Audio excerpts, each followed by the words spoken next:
Hello and welcome to Wednesdays with WV. This is episode number 10.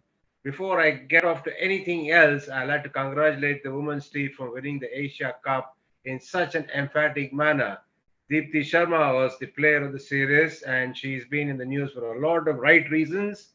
Unfortunately, now and then she gets dragged into something which is absolutely unwarranted. All she did was to try and play according to the laws of the game and within the laws of the game. There's been a lot of talk about what she did in one of the games against England. Be that as it may, we'll talk all about there is to talk as far as the run out is concerned. I, for one, believe that a name is being attached to that dismissal in cricket, which to start off with is not right. And I'll be talking about that particular mode of dismissal on this episode.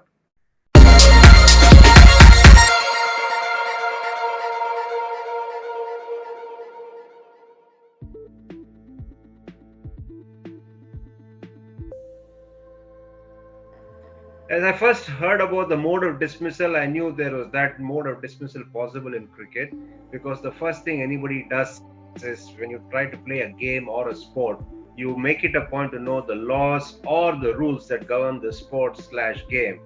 So I got to know about this mode of dismissal, and it was only later on when I started playing representative cricket that I was aware of the fact that it was referred to as the Munker dismissal. And then, obviously, coming into contact with a lot of cricketers of the earlier generation, I posed them questions about why it was called so, and I was given the reason for it as well. But even then, I was not very impressed about the fact that a run out was being given a name because that particular cricketer happened to affect it on a cricket field.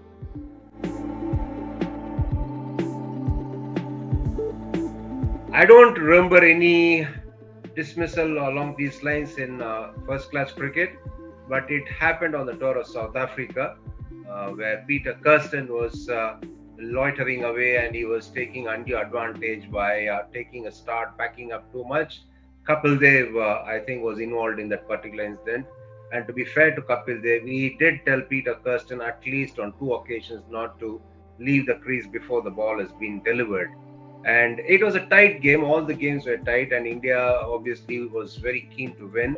And as far as Kapil they saw it, as far as we saw it, Peter Kirsten was given a fair bit of time to understand what he was doing and also to ensure that he did not repeat. But he failed to heed what Kapil Dev told him. And on the third occasion, I think it was third or fourth occasion, Kapil Dev stopped and then effected the run out. And I must tell you, it did not go down well with many people. Even way back in the 80s, when a lot of these things were considered by cricketers generally, and it was also a case of playing within the spirit of the game as well, was very common thing those days. I remember Krishnamachari Shrikant was just as usual loitering away that he does in between deliveries.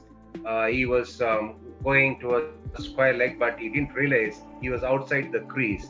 There he was, not taking a run there, and he was just sauntering around like he normally does, which became kind of a laugh and also something that people liked once he started playing more regularly for India. I remember in that test, I think it was in Bombay, in his first series as well. I might also tend to think that it was his debut game, but I'm not very sure. I remember John Embury from Gully or just from behind square. He picked the ball up and had a shy at the stumps, got him run out. Even those days, it was something that people would not have thought about it. But the long and short of it is that it is imperative that the player guards his crease and he stays within his crease when the ball is in play. That's what is important. And if you are not going to protect your crease and if you are run out, the fault is totally yours. You can't blame anybody else. If a player is going to be repeatedly going out of the crease and if he or she is run out, then that particular player should not have anything to talk about because it's almost become a kind of a habit. And even after once or twice rather, if a player does not learn his or her lessons, then obviously that's something which will not be looked upon with a great sense of pride, isn't it? Because you can make mistakes, one can make mistakes, but the thing is not in repeating it. If one particular player is being run out in a similar fashion more than once, and then I think there's something that the player needs to keep track of, and also to be desperately sure that he or she does not leave the crease before the ball is released. Could you guys indicate with a show of hands whether you'd be comfortable if one of your bowlers would run out a non-striker during this tournament, whether you would or not?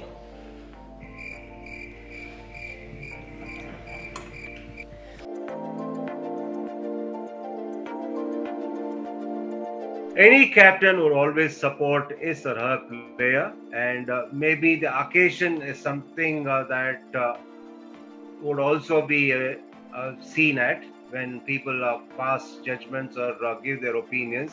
Yes, immediately after a game when emotions were running high, people would not have expected the captain to outrightly say that we will do it again. But if you look at it from the other side, the other side of the coin is that a captain will always support this or her own player.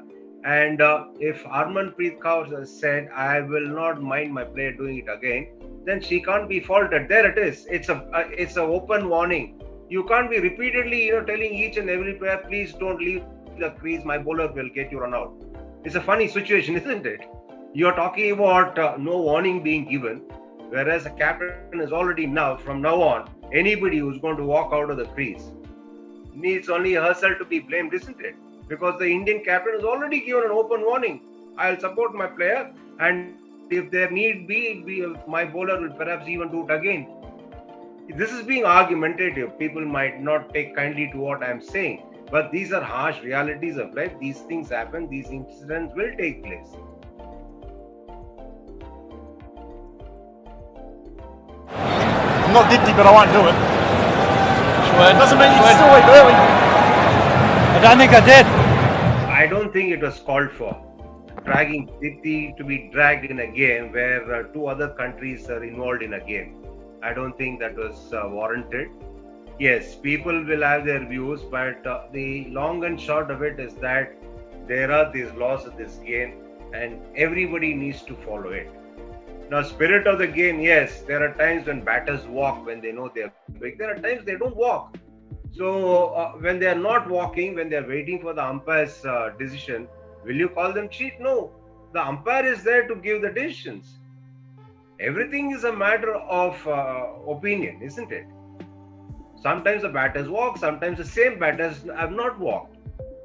And we've also seen batters knowing very well that they have nicked to first slip, and they also made use of the lacuna where the reviews were exhausted, and even though the catch went to a slip fielder, we've seen batters stay the ground and benefit out of it. Was it not against the spirit of the law?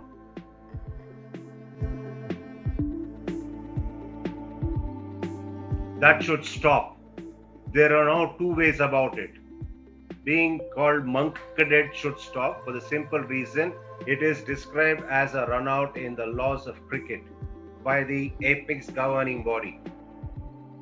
Now, this is silly because the first dismissal that ever happened by way of a bowled in cricket is not named after the bowler who got the batter bowled, isn't it? For example, if Mr. Smith was one when cricket started first, if he were to get the first wicket bowled, it's not called Smith, is it?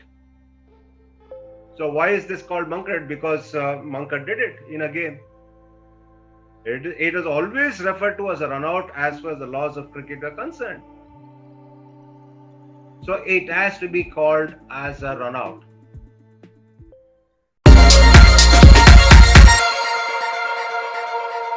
For those of you who've been following us on the handles of Sportstar and the Hindu, subscribe and also press the like button, and you are welcome to give us your feedback, because we would like to know what it is that you have to say about all our episodes, and also what it is that you'd like to see in the future as well.